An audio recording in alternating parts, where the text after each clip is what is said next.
नमस्कार। इस दुनिया में बहुत से लोग ऐसे थे जो अपने आप को भगवान समझते थे।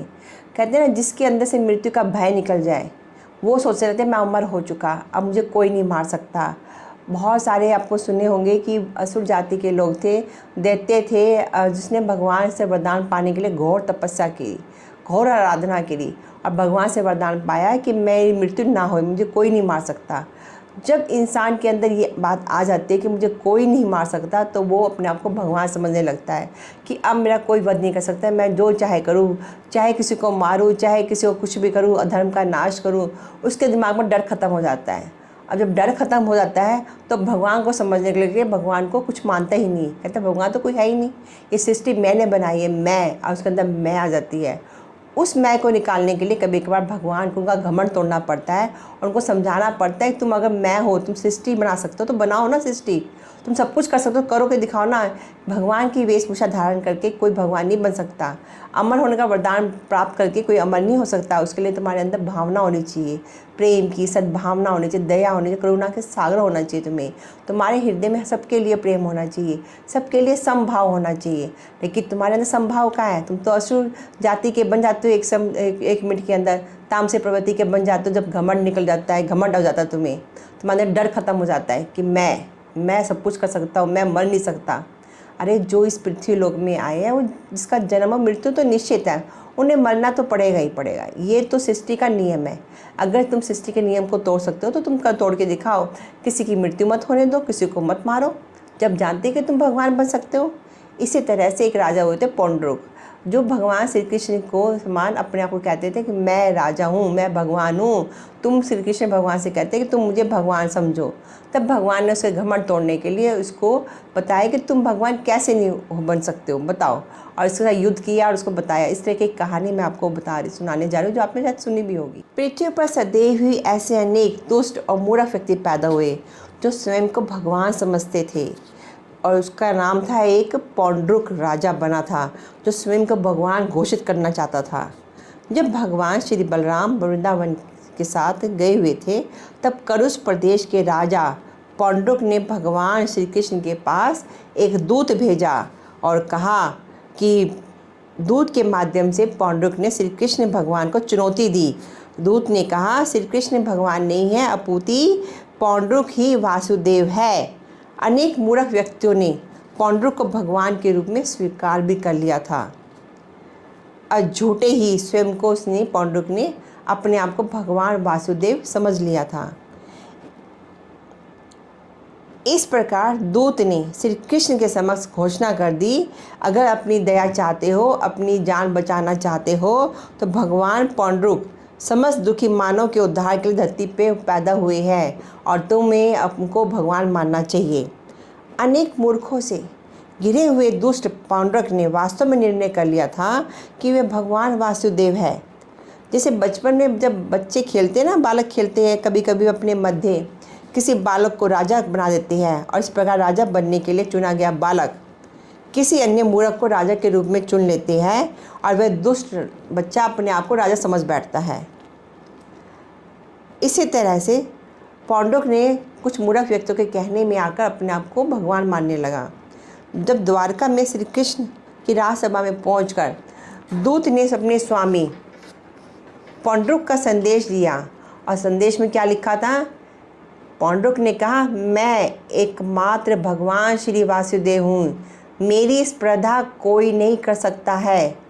अपनी दया के कारण दुखी आत्माओं के ऊपर करुणा करके मैं राजा पौंड्रुक के रूप में पैदा हुआ हूँ।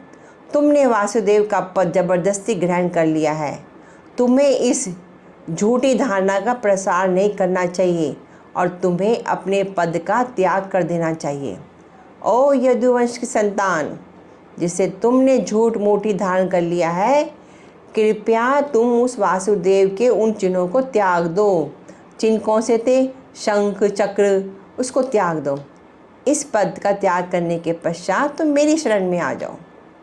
यदि अपनी दृष्टतावश तुम मेरे वचनों की चिंता नहीं करते तो मैं तुम्हें युद्ध की चुनौती देता हूँ और मैं तुम्हें एक निर्णायक युद्ध के लिए निमंत्रण करता हूँ।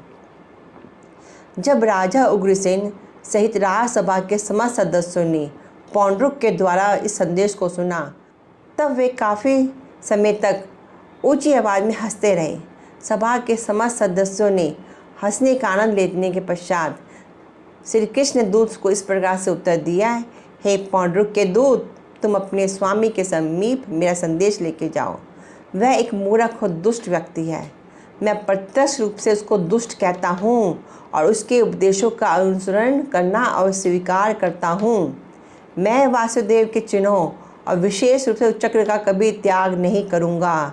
अब मैं न केवल राजा पौंड्रुक अपूति उसके समस्त अनुयायियों को भी वध करने के लिए इस चक्र का उपयोग करूँगा, मैं इस पौंड्रुक तथा उसके सहयोगियों का सर्वनाश कर दूँगा, क्योंकि वे मात्र ठगों तथा ठगे जाने वाले समाज के अंग है। मूर्ख राजा, जब ये कार्रवाई की जाएगी ना, तब तुम्हें अपमान से अपना मुख छुपाना पड़ेगा। जब मेरा चक्र, भगवान ने कहा, जब मेरा चक्र तुम्हारा शीश को तुम्हारे धड़ से अलग कर देगा, तब इसे गिद्ध, बाज, चील आदि मांस भक्षी खुद ही खा जाएंगे। उस समय तुम अपनी मांग के अनुसार मेरा शरण स्थल बनने के स्थान पर तुम स्वयं नीच जाति के पक्षियों की दया के भागी बनोगे। उस समय तुम्हारे शरीर को कुत्तों के समक्ष डाल दूंगा और जो इसे आनंदपूर्वक खाएंगे। भगवान ने इस तरह से उसके दूत को बताया। दूत ने भगवान श्री कृष्ण का संदेश अपने स्वामी पौंड्रुक को दिया, जिसने धैर्यपूर्ण अपशब्दों को सुना तो सही। अधिक प्रतीक्षा ना करके दुष्ट पौंड्रुक ने दंड देने के लिए भगवान श्री कृष्ण को अपने रथ पर आरूढ़ होकर तत्काल रवाना के लिए हो गए। उस समय करुष का राजा अपने मित्र काशीराज के साथ निवास कर रहा था। अतएव समस्त श्री कृष्ण भगवान ने काशी नगरी को घेर लिया। जब पौंड्रुक ने श्री कृष्ण भगवान के ऊपर लड़ाई करने के लिए युद्ध के मैदान में लड़ने के लिए गए। राजा पौंड्रुक के महान योद्धा थे। जैसे ही उसने श्री कृष्ण के आक्रमण के विषय में सुना, वे 2 अक्षौणी सेना के साथ नगर से बाहर आया। काशीराज, जो राजा पौंड्रुक का मित्र था, 3 अक्षौणी सेना के साथ बाहर आया। जब भगवान श्री कृष्ण का सामना करने के लिए वे दोनों राजा भगवान के पास आए, तब श्री कृष्ण ने प्रथम बार पौंड्रुक को प्रत्यक्ष रूप से देखा। श्री कृष्ण ने देखा पौंड्रुक ने स्वयं को शंख, चक्र, गदा और पद्म के चिन्हों से विभूषित कर रखा था। वह साथ में धनुष लिए था और उसके वक्ष पर श्रीवत्स का चिन्ह था। उसके कंठ में एक नकली मणि शोभ्यमान थी और भगवान श्री वासुदेव का पूर्ण रूप से अनुकरण करते हुए उसने एक पुष्पमाला भी पहन रखी थी। उसने रेशमी पीताम्बर पहना हुआ था और श्री कृष्ण का पूर्णतः अनुकरण करने से उसके रथ के ध्वज पर भी गरुड़ का चिन्ह था। वह अपने सिर पर एक अत्यंत मूल्यवान मुकुट धारण किए हुए था और तेगा मछली के समान उसके कुंडल जगमगा रहे थे।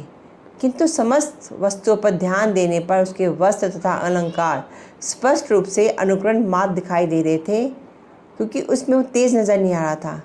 कोई भी समझ सकता था कि वह झूठा वेश धारण करके मंच पर वासुदेव का अभिनय करने के वाले किसी अभिनेता की भांति ही था। तब भगवान श्री कृष्ण ने पौंड्रुक को अपनी मुद्रा एवं वेशभूषा का अनुकरण करते देखा। वे अपनी हंसी न रोक सके और इस प्रकार वे अत्यंत संतोषपूर्वक हंसने लगे। भगवान हंसने लगे कि मेरी वेशभूषा धारण कर रखा है। अरे मेरी तो वेशभूषा धारण तो कर रखा, लेकिन तेरे चेहरे पे वो तेज कहाँ, वो शक्ति कहाँ से लाएगा तू।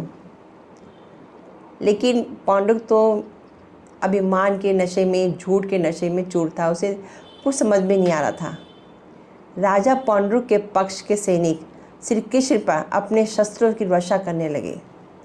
वे विभिन्न प्रकार के त्रिशूल, गदा, लाठियाँ, भाले, कटार, तलवार एवं बाण सहित समस्त अस्त्र उस लहर की भांति भागते हुए आते थे और श्री कृष्ण भगवान उन सबको काट देते थे। उन्होंने न केवल शस्त्रों को अपूर्ति पौंड्रुक के सहायकों तथा सैनिकों को भी उसी भांति छिन्न भिन्न कर दिया। जिस प्रकार प्रलय के समय विनाश की अग्नि प्रत्येक वस्तु को जलाकर भस्म कर देती है, श्री कृष्ण ने शस्त्रों के प्रहार से विपक्ष के हाथियों, रथों, घोड़ों एवं पैदल सैनिकों को इधर उधर भगा दिया। रणभूमि में चारों ओर पशुओं के शरीर और रथ बिखर गए। युद्ध भूमि में घोड़े, हाथी, मनुष्य, गधे तथा ऊंट गिरे पड़े थे। श्री कृष्ण के पक्ष में योद्धा यह देखकर अत्यंत प्रोत्साहित हो रहे थे और वह भी शांतिपूर्वक युद्ध करने लगे। इस समय भगवान श्री कृष्ण ने पौंड्रुक से कहा, पौंड्रुक, तुमने मुझसे भगवान श्री विष्णु के चिन्हों और विशेष रूप से चक्र त्यागने की विनती की थी। अब मैं इसे तुमको दूंगा। सावधान, मेरा अनुकरण करते हुए तुम मिथ्या ही स्वयं को वासुदेव घोषित करते हो। अतएव तुमसे बढ़कर मूर्ख कोई हो ही नहीं सकता। श्री कृष्ण के इस कथन से स्पष्ट होता है, कोई भी दुष्ट जो स्वयं भगवान को कहता है, मानव समाज का सबसे बड़ा मूर्ख है। श्री कृष्ण ने कहा, पौंड्रुक, अब मैं तुमको इस मिथ्या प्रतिनिधित्व का त्याग करने को बाध्य कर दूंगा। तुम चाहते थे कि मैं तुम्हारी शरण में आ जाऊं। अब तुम्हारे लिए यही अवसर है। अब हम युद्ध करेंगे और यदि मैं परास्त हो गया तो तुम विजय होगे, तो मैं निश्चय ही तुम्हारी शरण में आ जाऊंगा। इस प्रकार कठोरता पूर्वक पौंड्रक का निंदा करने के पश्चात उन्होंने एक बाण मारकर उसके रथ को छिन्न भिन्न कर दिया। जिस प्रकार इंद्र अपने वज्र के आघात से पर्वतों के शिखर काट देता है, उसी भांति श्री कृष्ण ने अपने चक्र की सहायता से पौंड्रुक का शेष उसके शरीर से अलग कर दिया। उन्होंने अपने बाणों से काशीराज का भी वध कर दिया, जो उसका साथ दे रहा था पौंड्रुक का, जो गलत समझ रहा था कि भगवान पौंड्रुक है और श्री कृष्ण भगवान को भगवान नहीं समझ रहे थे। भगवान श्री कृष्ण ने काशीराज के सिर को विशेष रूप से काशी नगरी में ही फेंकने का प्रबंध किया, जिससे उसके रिश्तेदारों तथा परिवार उस सिर को देख सके। श्री कृष्ण ने उस सिर को उसी भांति काशी नगरी में फेंक दिया। भगवान श्री कृष्ण ने रण क्षेत्र में पौंड्रुक तथा उसके मित्र काशीराज का उद्धार किया, क्योंकि कितने भी दुष्ट आत्मा हो लेकिन भगवान के हाथों मारे जाएंगे तो उसका उद्धार होता ही होता है और भगवान उसकी हर गलतियों को माफ़ कर देते हैं। और उसका मारने के पश्चात वे अपनी राजधानी द्वारका लौट आए। जब भगवान श्री कृष्ण नगरी वापस लौटे तब सर्वलोक के समस्त सिद्ध उनका यशगान कर रहे थे। जहाँ तक पौंड्रुक का संबंध है कि वे मिथ्या ही भगवान वासुदेव की भांति वेश धारण करके किसी न किसी भांति सदैव उनका चिंतन करता रहता था। यानी उसने भगवान वासुदेव का वेश तो धारण कर लिया था, लेकिन उसका नाम लेता रहता था बार बार, मैं भगवान वासुदेव हूँ, मैं वासुदेव, मैं श्री कृष्ण भगवान हूँ। बार बार भगवान का नाम जपने के बाद ही तो उसका उद्धार किया भगवान ने। अनजाने में ही वो भगवान का नाम ले रहा था। वह स्वयं को भगवान विष्णु समझता था, जो कि बहुत बड़ा अपराध था, किंतु तो भी श्री कृष्ण ने उनका वध किया, अतः ही उसका अपराध भी शांत हो गया मरने के बाद। इस प्रकार उसे सारूप्य मुक्ति प्राप्त हुई और उसे भगवान के समान रूप प्राप्त होकर वह भगवान के लोक में चला गया। जब काशीराज का शीश नगर द्वार के अंदर गिरा तो लोग वहाँ एकत्र हो गए थे। वे अद्भुत वस्तु देखकर चकित हो गए। जब उन्होंने देखा कि उस पर कुंडल थे, तब वे समझ गए कि यह हो सकता है किसी वस्तु या किसी का सिर हो सकता है। वह अनुमान लगा रहे दूर होकर, लेकिन सर को भी देखा नहीं था। वे सोचे थे किसका सर हो सकता है। कुछ लोगों ने सोचा कि श्री कृष्ण भगवान का सर होगा, क्योंकि श्री कृष्ण काशीराज के शत्रु थे और उन्होंने सोचा श्री कृष्ण का सिर नगर में इसलिए फेंका गया होगा कि जिससे लोग शत्रु के वध पर खुश हो सके। किंतु अंत में जब ये ज्ञात हुआ कि यह सर श्री कृष्ण का नहीं है, अपूर्ति स्वयं काशीराज का ही है, तब इस तथ्य की पुष्टि हो गई। तब काशीराज की रानी तत्काल वहाँ आ गई और अपने पति की मृत्यु पर शोक करने लगी और वो रोने लगी, हे स्वामी, आपकी मृत्यु से हम शव की भांति हो गए हैं। काशीराज का एक पुत्र था जिसका नाम सुदक्षिण था। शास्त्रों के अनुसार मृतक संस्कारों का पालन करने के पश्चात उसने प्रण किया कि चूंकि श्री कृष्ण भगवान उसके पिता के शत्रु है, अतः वह श्री कृष्ण का वध करेगा और इस प्रकार पितृऋण से मुक्त हो जाएगा। अतः उसकी सहायता करने के लिए उपयुक्त एक विद्वान पुरोहित के साथ वह महादेव शिव जी की उपासना करने लगा। क्योंकि काशी भगवान विश्वनाथ यानी भगवान शिव की नगरी है। भगवान विश्वनाथ का मंदिर अभी भी काशी में, वाराणसी में है और प्रतिदिन हजारों तीर्थयात्री अभी भी मंदिर में एकत्र होते हैं। सुदक्षिण की उपासना से शिव जी भगवान बहुत ही प्रसन्न हो गए थे और अपने भक्त को वरदान देना चाहते थे। सुदक्षिण का उद्देश्य श्री कृष्ण का वध करना था, अतः उसने एक विशेष शक्ति के हेतु प्रार्थना की जिससे कि वह उनका वध कर सके। शिवजी जी ने उसे ब्राह्मणों की सहायता से अपने शत्रु को मारने के लिए किए जाने वाले एक विशेष शस्त्र संस्कार करने का परामर्श किया, क्योंकि कुछ तंत्रों में संस्कार का भी उल्लेख है। शिवजी जी ने सुदक्षिण को सूचना दी, यदि उचित रूप से इस संस्कार का संपादन किया जाए तब दक्षिण से अग्नि नामक दुष्ट आत्मा प्रकट होगी और उसे जो भी आदेश दिया जाएगा वह पूरा करेगी, किंतु योग्य ब्राह्मण के अतिरिक्त अन्य किसी के वध के लिए इसका प्रयोग किया जा सकता है। ऐसी दशा में उसके साथ शिवजी जी के प्रेतगण भी रहेंगे और शत्रु पक्ष का वध करने की सुदक्षिण की भी इच्छा पूर्ण हो जाएगी। जब शिवजी जी ने इस प्रकार सुदक्षिण को प्रोत्साहित किया तब उसे विश्वास हो गया कि वह श्री कृष्ण का वध करने में समर्थ होगा। तपस्या का दृढ़ व्रत लेकर वह पुरोहितों की सहायता से मंत्रों का जप करने लगा। इसके पश्चात अग्नि में से एक विशाल दैत्याकृति बाहर आई। उसके बाल, दाढ़ी, मूछें तांबे के रंग की तरह तपती हुई थी। वह आकृति अत्यंत विशाल और भयंकर थी। जब वह दैत्य अग्नि से निकला तो उसके नयन कटोरों में से अग्नि की चिंगारियां निकल रही थी। आँखों में से अपने भ्रू चालन के कारण वह अग्नि दैत्य से और भी अधिक भयंकर प्रतीत होता था। उसकी अपने तीक्ष्ण दांतों का प्रदर्शन किया और अपनी लंबी जीहा बाहर निकालकर उसने अपने होठों के दोनों किनारों को चाटा। वह नग्न था। उसके पास अग्नि की भांति प्रज्वलित एक त्रिशूल था। यज्ञ की अग्नि में से प्रकट होने के पश्चात वह अपने हाथ में त्रिशूल को घुमाते हुए खड़ा हो गया।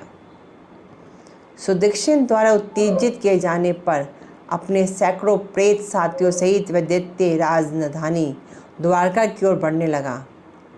ऐसा प्रतीत होता था कि वह समस्त अंतरिक्ष को जलाकर भस्म कर देगा। उसके पद प्रहार से समस्त धरातल कंपित होने लगा। जब उसने द्वारका नगरी में प्रवेश किया तो समस्त निवासी उसी भांति भयभीत हो गए जैसे अग्नि के समय पशु भयभीत हो जाते हैं। उस समय श्री कृष्ण राजसभा भवन में चौपड़ खेलने में व्यस्त थे। समस्त द्वारकावासियों ने उनके समीप पाकर उन्हें संबोधित किया, हे त्रिभुवन के स्वामी, एक विशाल अग्नि के समान दैत्य समस्त द्वारका नगरी को जलाने को तत्पर है। कृपया हमारी रक्षा कीजिएगा, हमारी रक्षा कीजिएगा प्रभु। इस प्रकार समस्त द्वारकावासी भगवान श्री कृष्ण के समीप आकर उनसे प्रार्थना करने लगे कि समस्त नगर का विनाश करने के लिए द्वारका में प्रकट हुए और उस अग्नि दैत्य से उनकी रक्षा करें। अपने भक्तों की विशेष रूप से रक्षा करने वाले भगवान श्री कृष्ण ने देखा कि उस विशाल अगण्य दैत्य की उपस्थिति से द्वारका की समस्त जनता अत्यधिक चिंतित थी। भगवान मुस्कुराने लगे। उन्होंने समझाया, चिंता मत करो, मैं तुम्हारी समस्त प्रकार से रक्षा करूँगा। भगवान श्री कृष्ण सर्वव्यापी है। वह सबके हृदय में और सृष्टि के रूप से भी बाहर ही है। वह समझ सकते थे कि ये अग्नि के समान जो दैत्य है शिव जी का सृजन था और उसका नाश करने के लिए उन्होंने सुदर्शन चक्र को उचित कार्रवाई करने का आदेश दे दिया। करोड़ों सूर्यों की प्रभा के साथ सुदर्शन चक्र प्रकट हो गया। उसका तापमान इतना तेज था जैसे प्रलय के समय निर्मित अग्नि का होता है। सुदर्शन चक्र अपनी कांति से शिवजी जी द्वारा निर्मित उस अग्नि के समान दैत्य को शीतल करने लगा। इस भांति भगवान श्री कृष्ण के सुदर्शन चक्र ने उस अग्नि दैत्य को रोक दिया और द्वारका नगरी के विनाश के अपने प्रयास में विफल होकर वापस लौट आया। द्वारका में आग लगाने में असमर्थ होकर वह काशी राज की राजधानी वाराणसी लौट आया। उसकी वापसी के परिणामस्वरूप मंत्रों के आदेश से सहायक सभी पुरोहित अपने स्वामी सुदक्षिण सहित उस अग्नि के समान दैत्य की जलती हुई कांति से जलकर भस्म हो गए। तंत्र में निर्देशित मंत्रों की विधि के अनुसार यदि मंत्र शत्रु का वध नहीं कर सकता है तो वह अपने मूल निर्माता का ही वध कर देता है, क्योंकि तंत्रों के में ऐसी शक्ति होती है जब आप किसी का जिस तंत्र को भेजा जाता है जिस आदमी को मारने के लिए, अगर वो आदमी नहीं मरता तो तंत्र वापस आकर उसी आदमी को मार देता है जिसने उसको भेजा होता है। क्योंकि ये जो तंत्र बनाया था भगवान श्री शिवजी से वरदान लेकर, वो तंत्रों के माध्यम से शस्त्र बना था। और जब भगवान श्री कृष्ण के पास वो तंत्र वाला अस्त्र गया, यानी अग्नि के समान दैत्य गया, लेकिन भगवान ने अपने चक्र के साथ उसके को शीतल कर दिया, उसके गुस्से को शीतल कर दिया, उसके अग्नि को शीतल कर दिया। वो वापस लौट आया और वापस आकर लौटकर वह उन्हीं लोगों को मारने लगा जिसने इसकी रचना की थी। क्योंकि किसी न किसी का वध करना उसके लिए आवश्यक होता है जिसके लिए उसको भेजा जाता है। सुदक्षिण ने मंत्र का आह्वान किया था और पुरोहितों ने उसकी सहायता की थी, अतएव सभी जलाकर भस्म कर दिए गए। असुरों की यही रीति है, ईश्वर का वध करने के लिए असुर किसी वस्तु का निर्माण करते हैं और उसी अस्त्र से स्वयं असुरों का ही वध कर दिया जाता है। इस अग्नि के समान दैत्य के ठीक पीछे उसका अनुसरण करते हुए सुदर्शन चक्र ने भी वाराणसी में प्रवेश किया। दीर्घ काल तक यानी लंबे समय तक वाराणसी नगरी अत्यंत ऐश्वर्यपूर्ण तथा महान बनी हुई थी और आज भी वाराणसी नगरी अत्यंत प्रसिद्ध है और भारत के प्रमुख नगरों में से एक है। उस समय द्वापर युग में वाराणसी में अनेक विशाल महल, सभागृह, बाजार और गोपुर थे। महलों तथा गोपुरों के समीप अन्य भव्य स्मारक थे। प्रत्येक चढ़ाव पर उपदेश मंच थे, अनेक हाथी घोड़े रथ थे और वहाँ पे अन्न के लिए बहुत बड़ा अन्नागार था, अन्न वितरण करने के हेतु स्थान भी था। दीर्घ काल से लंबे समय से वाराणसी नगरी इन समस्त भौतिक ऐश्वर्य से परिपूर्ण रही थी, किंतु काशीराज और उसके पुत्र ने श्री कृष्ण का विरोध होने के कारण विष्णु चक्र सुदर्शन ने इन समस्त प्रमुख स्थानों को जलाकर समस्त नगर का विनाश कर दिया था और सुदर्शन चक्र ने अपना कार्य समाप्त करके और अपने श्री कृष्ण भगवान के पास द्वारका में लौट आया। इस प्रकार भगवान ने बताया कि कोई किसी का बुरा नहीं करना चाहिए। अगर कोई बुरा करता है तो उसका अंत निश्चित है और बहुत बुरा अंत होता है। भगवान की श्री कृष्ण भगवान की बहुत ही लीलाएँ हैं, जिसमें एक लीला ये भी थी कि भगवान श्री कृष्ण की विशेषताओं तथा उनकी दिव्य लीलाओं के विषय में श्री सुखदेव गोस्वामी इस प्रकार कथन कह रहे थे। तब उनका सुनकर राजा परीक्षित और अधिक बहुत खुश हो गए और बोले, राजा परीक्षित ने कहा, भगवान श्री कृष्ण की लीलाओं को मैं जानना चाहता हूँ, उसका रस पान करना चाहता हूँ, कृपया करके मुझे और भी बताओ कि क्या कथा है, कैसी कथा है। तब सुखदेव ने कहा था कि गोस्वामी ने बताया कि उस दिव्यत नामक वानर की कथा भी बताई जिसका वध भगवान श्री बलराम ने किया था। ये कथा क्या थी कि ये कथा थी कि यह वानर भौमासुर तथा नरकासुर का घनिष्ठ मित्र था। भौमासुर ने समस्त विश्व से 16,000 राजकुमारियों का अपहरण किया था और इसी कारण श्री कृष्ण भगवान ने उनका वध किया था। द्विविद राजा सुग्रीव का मंत्री था। उसका भाई मंद भी एक शक्तिशाली वानर राजा था। जो वानर द्विविद ने भगवान श्री कृष्ण के द्वारा अपने मित्र भौमासुर के वध का बदला लेने की योजना बनाई तो ग्रामों, नगरों तथा औद्योगिक स्थानों एवं खदानों के साथ ही दुग्ध उद्योग एवं गोरक्षा में व्यस्त व्यवसायियों के निवास स्थानों को आग लगा देना चाहा। ये वानर का पहला काम था। कभी कभी एक बड़े पर्वत को उखाड़ कर उन्हें छिन्न भिन्न कर देता था। इस प्रकार उसने पूरे देश में, विशेष प्रकार से कठवर के प्रदेश में भयंकर आतंक मचा रखा था। द्वारका नगरी भी कठवर प्रदेश में स्थित है। भगवान श्री कृष्ण इस नगरी में निवास करते थे। अतएव द्विविद ने इस विशेष रूप से अपने उपद्रव का लक्ष्य बना लिया कि मैं इस नगरी में ही ज़्यादा उत्पात मचाऊंगा, आतंक करूंगा। द्विविद 10,000 हाथियों जितना बलवान था। उसे घमंड था कि मुझे कोई मार नहीं सकता और मेरे अंदर इतना बलशाली, इतना शक्तिशाली हो कि श्री कृष्ण भगवान भी मुझे नहीं मार सकते। कभी कभी वह सागर तट पर जाता और अपने हजारों हाथों से वह सागर में इतनी हलचल पैदा कर देता था कि पास में नगरों और गांवों में बाढ़ आ जाती थी। वह साधु संतों के आश्रम में जाकर उनकी सुंदर वाटिकाओं में तथा उद्यानों को तहस नहस करके खूब उपद्रव मचाता था। वह न केवल इस प्रकार उपद्रव करता था, अपूर्ति कभी कभी वह उनकी पवित्र यज्ञ भूमि में भी मलमूत्र त्याग कर देता था। इस प्रकार वह समस्त वातावरण को दूषित करता रहता था। वह स्त्रियों तथा पुरुषों का अपहरण करता था और उन्हें उनके निवास स्थान पर ले जाकर पर्वतों की गुफाओं में रख देता था। जिस प्रकार भृंगी कीट मक्खियों एवं कीटों को बंदी बनाकर ले जाता है, उन्हें पेड़ों के उन्हीं छिद्रों में रख देता था जहाँ वह स्वयं निवास करता था। इस प्रकार द्विविद अपहरण किए हुए व्यक्तियों को गुफा में रखकर विशाल पाषाण खंडों से गुफा का द्वार बंद कर देता था। इस प्रकार वह नियमित रूप से देश की शांति व्यवस्था की अवहेलना कर रहा था। ना केवल इतना ही, अपूर्ति कभी कभी वह कुलीन परिवार के रिश्तों पर उनके साथ गलत काम करके उन्हें दूषित भी कर देता था। जब वह इस प्रकार समस्त देश में अव्यवस्था फैला रहा था, तब कभी कभी वह रेवतक पर्वत से आते हुई मधुर संगीत की ध्वनि भी सुनता था। अतः उसने उस पवित्र प्रदेश में प्रवेश किया। वहाँ उसने अनेक रूपवती किशोरियों के मध्य नृत्य एवं गानों में लगे हुए उनके आनंद का अनुभव करने के लिए भगवान श्री बलराम को देखा। भगवान श्री बलराम के शरीर का अंग प्रत्यंग बहुत सुंदर था। उन्होंने कमल पुष्पों की माला धारण की हुई थी। द्विविद वानर ने भगवान श्री राम के शरीर की सुंदर आकृति पर मुग्ध हो गया।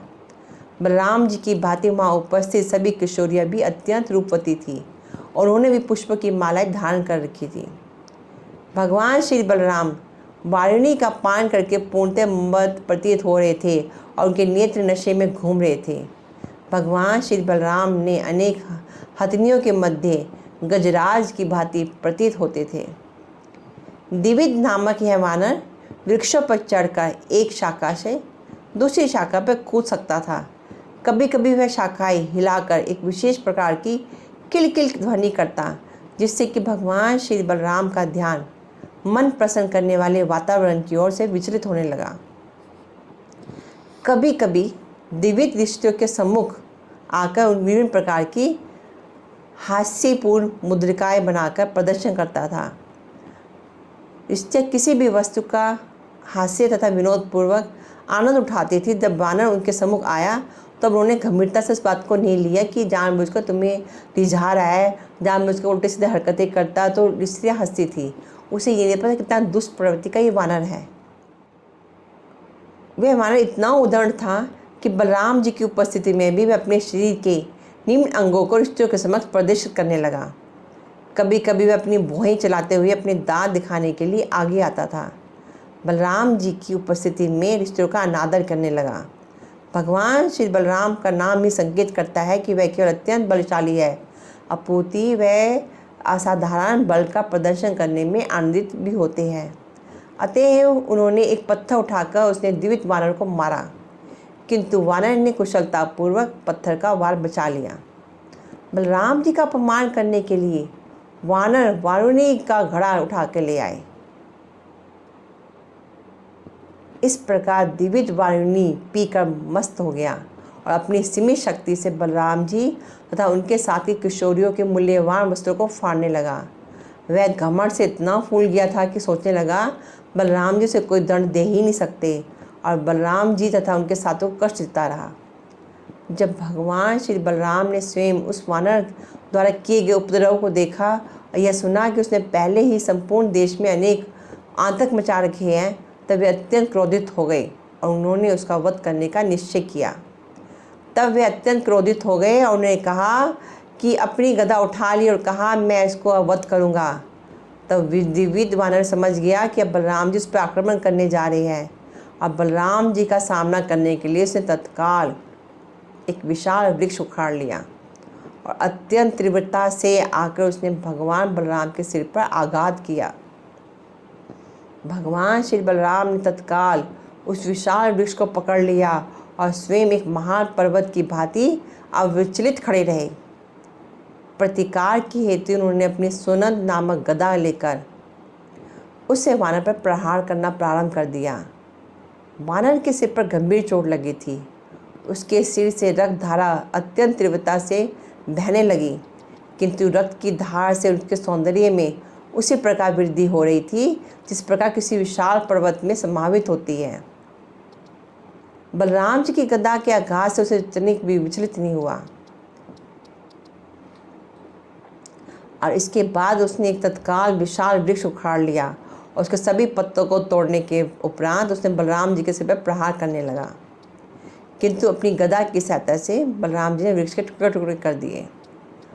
वो वानर अत्यंत क्रोधित हो गया और उसने अपने हाथों से अन्य वृक्ष को लेकर उसने भगवान बलराम जी के शरीर पर आघात करना प्रारंभ कर दिया। भगवान श्री बलराम ने पहले उस वृक्ष के टुकड़े टुकड़े कर दिए और इस प्रकार युद्ध चलता रहा। उस वानर को अपने पे इतना घमंड था कि उसे कोई मार नहीं सकता और बलराम जी के साथ युद्ध करना शुरू कर दिया। उन्हें डर नाम की चीज़ नहीं थी। कहते हैं डर नहीं होगा तो कैसे ज़िंदगी जीतोगे तुम। डर खत्म हो जाता है तो आदमी दुष्प्रवृत्ति का हो जाता है। इसी तरह से वानर भी दुष्प्रवृत्ति का हो चुका था। वानर द्विविध दूसरी दिशा से एक पेड़ और लाकर पुनः बलराम के ऊपर आक्रमण करने लगा। इस प्रकार समस्त वन वृक्षहीन हो गया। जब कोई और वृक्ष नहीं बचा तब द्विविध ने पर्वतों की सहायता ली और बलराम जी के शरीर पर विशाल पहाड़ों को तोड़कर उनकी वर्षा करने लगा और खेलते हुए मस्त स्थिति में भगवान श्री बलराम भी उन विशाल पाषाणों को तोड़ तोड़कर छोटे छोटे कंकड़ों में बदलने लगा। अनंतर समस्त वृक्षों तथा शिलाओं से वंचित होकर वह वानर बलराम जी के सम्मुख खड़ा हो गया और अपने शक्तिशाली घुसे दिखाने लगा। तब वह अपनी मुट्ठी से बलराम जी के वक्ष पर प्रहार करने लगा।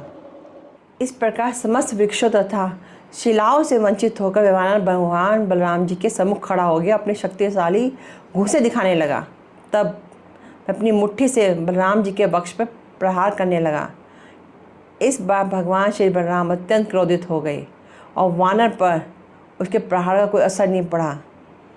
तो भगवान बलराम जी ने जब वानर उन पर अपने हाथ से प्रहार कर रहा था तो बलराम जी ने भी उस पर अपने अस्त्र गदा और हल से प्रहार नहीं किया। अपूर्ति बलराम जी ने केवल अपनी मुट्ठी से वानर की कंठ की हड्डी पर प्रहार करने लगे। यह आघात द्विविध वानर के लिए प्राणघातक सिद्ध हुआ और उसने तत्काल उसका रक्त निकलने लगा और चेत होकर धरती पर गिर पड़ा। जब वह वानर गिरा तो ऐसा प्रतीत हुआ सभी पर्वत और वन हिल उठे हैं। इस भयंकर घटना के बाद समस्त साधु एवं संत जन सर्वलोक में भगवान श्री बलराम पर फूलों से वर्षा करने लगे। अब भगवान श्री बलराम की श्रेष्ठता के यशगान की ध्वनि गूंजने लगी।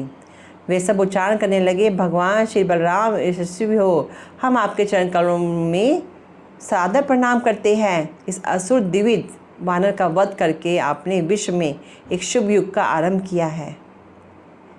विजय की ऐसी हर्ष ध्वनियाँ अंतरिक्ष से भी सुनाई दे पड़ी। असुर द्विविध का वध करने तथा विजय की ध्वनियाँ फूलों के द्वारा पूजित होने के पश्चात बलराम जी अपनी राजधानी द्वारका लौट आए।